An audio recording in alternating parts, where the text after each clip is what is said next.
En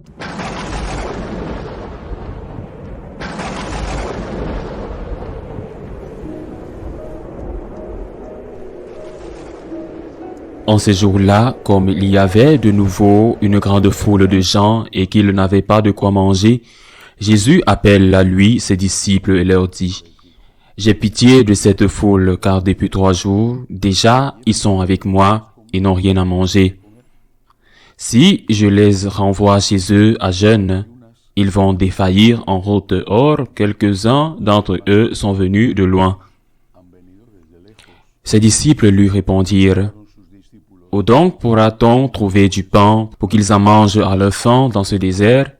Il leur demanda, « Combien de pain avez-vous » Ils lui dirent, « 7. » Alors il ordonna à la foule de s'asseoir par terre, puis prenant les 7 pains et rendant grâce, il les rompit, et il les donnait à ses disciples pour que ceux-ci les distribuent. Et ils les distribuèrent à la foule. On avait aussi quelques petits poissons, il les bénit et les fit distribuer aussi. Ils mangèrent à leur faim, et des morceaux qui restaient, on ramassa 7 corbeilles. Or, ils étaient environ 4000. Puis Jésus les renvoya aussitôt, montant dans la barque avec ses disciples. Il alla dans la région de Dalmanuta. Acclamons la parole de Dieu. Aujourd'hui, l'Église nous invite à méditer sur le miracle de la multiplication des pains et des poissons. Là, au bord du lac de Galilée, où se trouve aujourd'hui un monastère bénédictin, à Tabga, outre la beauté du site, il nous rappelle un miracle qui était en fait un double miracle. Je ne me réfère pas seulement au fait que les pains et les poissons ont été multipliés, mais qu'il y a eu un premier miracle, la solidarité, la charité, et que sur ce miracle, le second a été fait. C'est un premier miracle et peut-être le plus difficile à faire,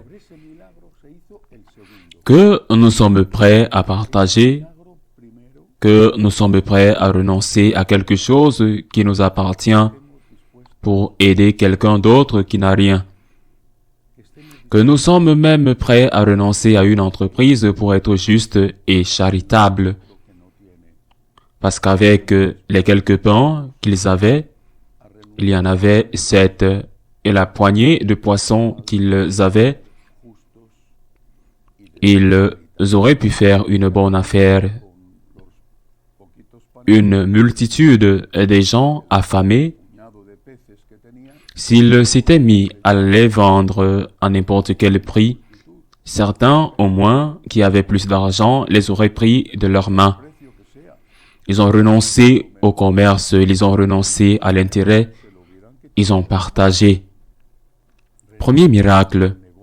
Le premier miracle que le Seigneur veut faire en nous.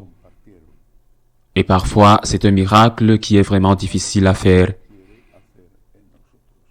Deuxième miracle, la multiplication des pains. Certains, parfois, dans leur manque de foi, disent que les miracles sont le résultat de la suggestion. Eh bien, nous devons nous rappeler le miracle certifié par un notaire. Par exemple, qui s'est produit chez un boiteux dans la ville aragonaise de Calanda, où il lui manquait un morceau de jambe et où sa jambe a poussé par l'intercession de la Vierge du Pilier, certifié par un notaire, ou comment la suggestion peut faire pousser une jambe, ou comment une tempête peut se calmer immédiatement, car je ne crois pas que le vent ou les vagues soient sensibles à une suggestion.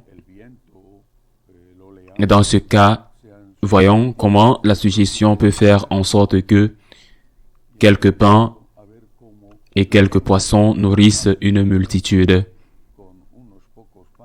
Et dans ce cas, malheureusement,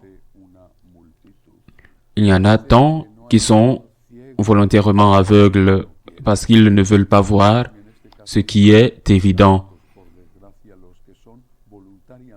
les miracles existent. Ce n'est pas un symbole, certains peuvent l'interpréter ainsi, mais ce n'était pas un symbole. Ce que nous dit l'Évangile n'était pas un symbole de si nous mettons chacun le sien, il viendra à tous. Il y a un premier miracle qui est le partage, la générosité, le miracle qui se produit dans le cœur de chaque homme. Quand il met la main à la poche et aide ceux qui n'ont rien pour qu'ils le puissent, au moins temporairement, s'en sortir, c'est cela le miracle qui se produit dans le cœur. Mais il y a aussi le miracle réel, physique, concret, qui existe et il y en a tant et tant.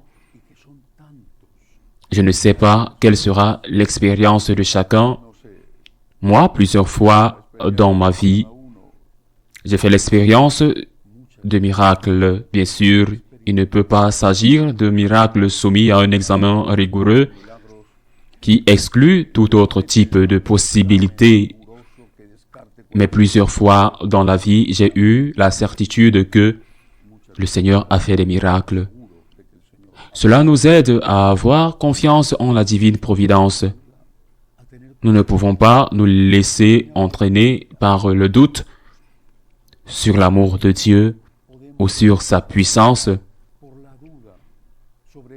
Quand quelque chose ne se passe pas comme nous le souhaitons ou comme nous le croyons, si Dieu nous a montré en tant d'occasions qu'il prend soin de nous, ce qui nous arrive maintenant doit aussi être prévu par la divine providence. Et nous devons accepter ce mystère de l'incompréhension, parce qu'en d'autres occasions, nous avons eu des preuves suffisantes, amplement suffisantes, que Dieu a entendu nos supplications et ne nous a pas abandonnés. Les miracles existent. C'est Dieu, avec sa puissance et sa miséricorde, qui fait les miracles, et aussi parce que c'est la volonté de Dieu. Il y a des intercesseurs qui demandent à Dieu par ces miracles, la Sainte Vierge Marie et les saints. Si nous ne croyons pas aux miracles, le problème n'est pas dans les miracles. Le problème est dans notre manque de foi. Ainsi soit-il.